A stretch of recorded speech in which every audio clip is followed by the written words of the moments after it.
Hey everyone, welcome back. Today we're taking a deep dive into something I think a lot of us have dealt with at some point. Imposter syndrome. Oh, You yeah. know that feeling where you just, Like you're a fraud. like you're not as smart or as capable as people think and you're just waiting to be found out. Exactly. And it's so common. Our sources say up to 70% of people experience this at some point in their lives, regardless of background achievements, you name it. Crazy, right? Hmm. So it's not just you if you're feeling this way. Hmm. And our sources really dig into the psychology behind it. You know, why we feel this way, what's going on in our brains, Well, I think a lot of it has to do with self-doubt, like that voice in your head that says you're not good enough. like that little gremlin. Exactly. And then Yeah. it feeds into anxiety, Mhm. fear of failure, like holding you back from really going for what you want. Right, and the source material actually starts off with this story of Sarah. She's like this young professional. Seemed to have it all. Great job. Gets tons of praise. Sounds like she's killing it. Right. But deep down, she feels like a total fraud. Interesting. How does that even happen? Like you're outwardly successful, but you still feel like you're faking it. Well, the source material talks about how people with imposter syndrome, they often attribute their success to outside factors instead of their own abilities. So like luck timing.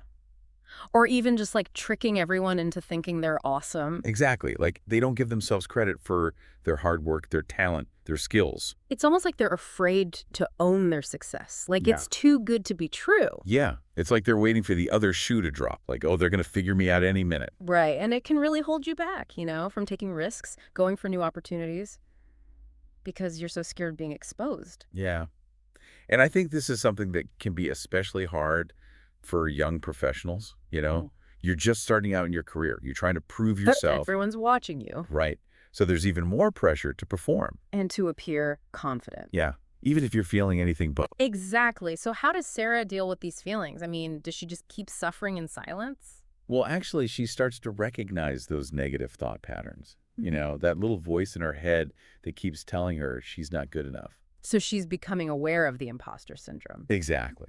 And that's like the first step, right? Acknowledging that you're struggling with this. Definitely, because once you can identify it, you can start to challenge it. So instead of just letting those negative thoughts run wild, she starts to question them. Yeah.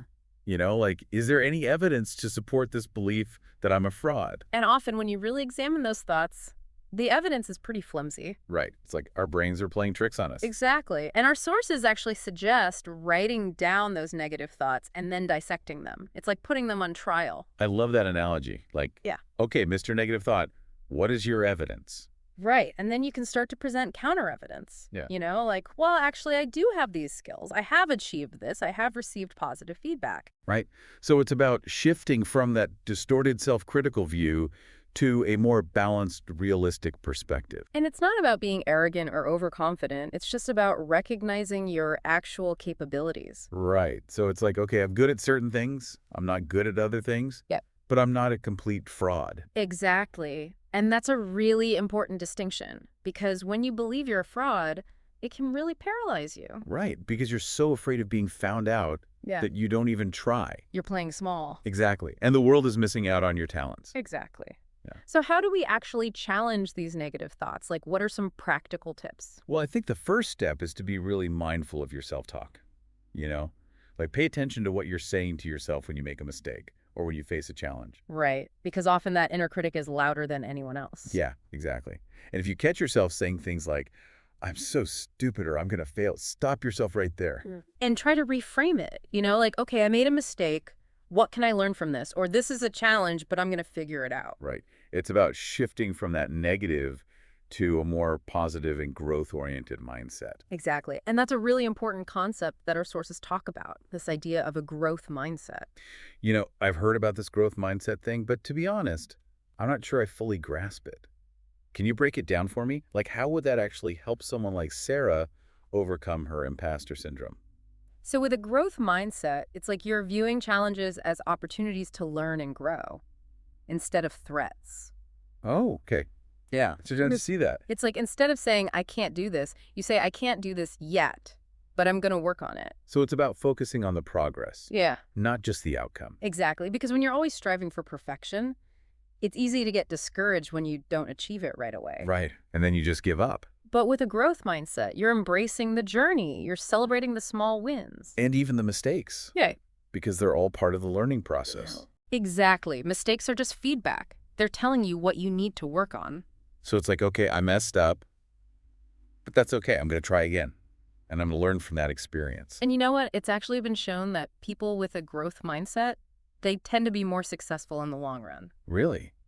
That's interesting. Why is that? Well, I think it's because they're more resilient.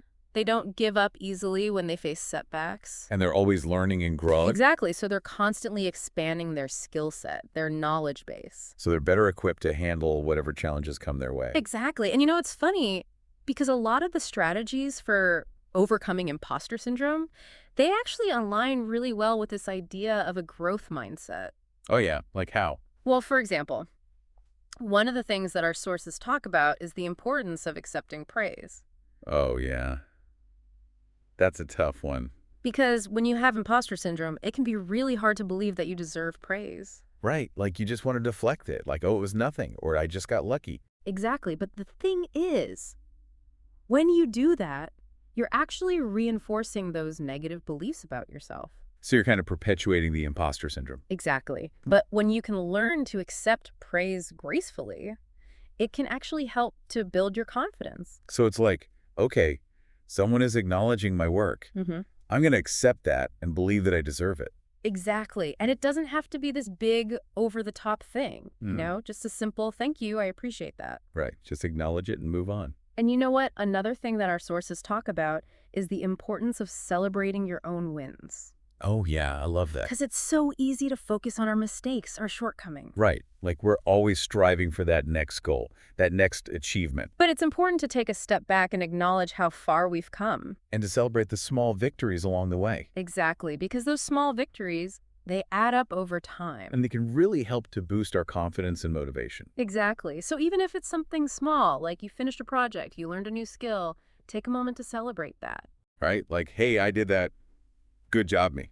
Exactly. And you know what? It doesn't even have to be something work-related. It could be anything. Like you finally cleaned out your closet or you learned how to cook a new dish. Right. It's about recognizing your accomplishments, no matter how big or small. Exactly. And it's a great way to build a more positive self-image. You know, it's funny because we're talking about all these strategies for overcoming imposter syndrome, but I feel like they could really apply to anyone. Oh, absolutely. I think these are just good life skills in general. Right. Like learning to challenge your negative thoughts. Yeah.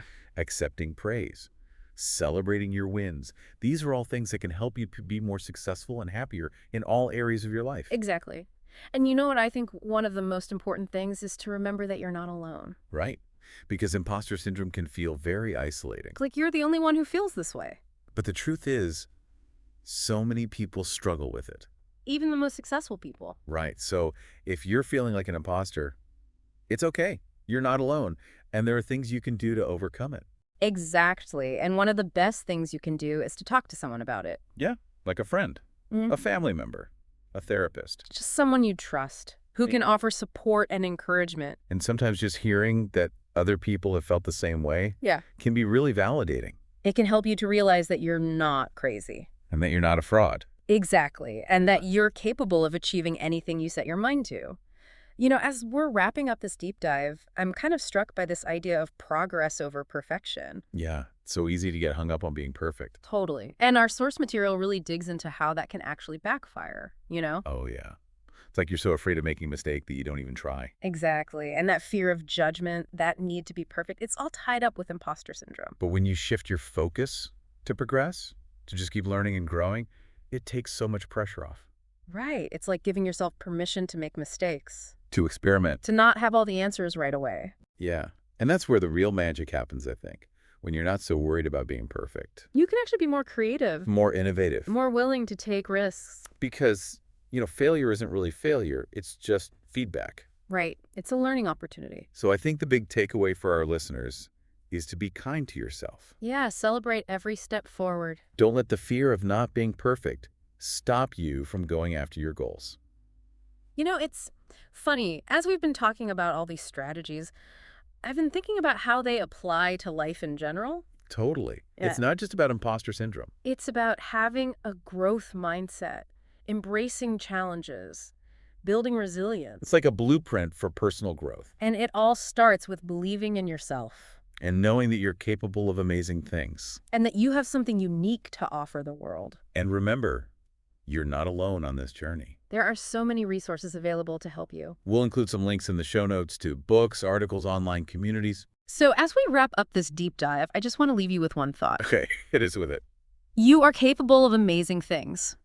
Don't let imposter syndrome or any other self-limiting belief stop you from pursuing your dreams. Believe in yourself, trust your instincts, and never stop learning and growing. And until next time, keep exploring, keep diving deep.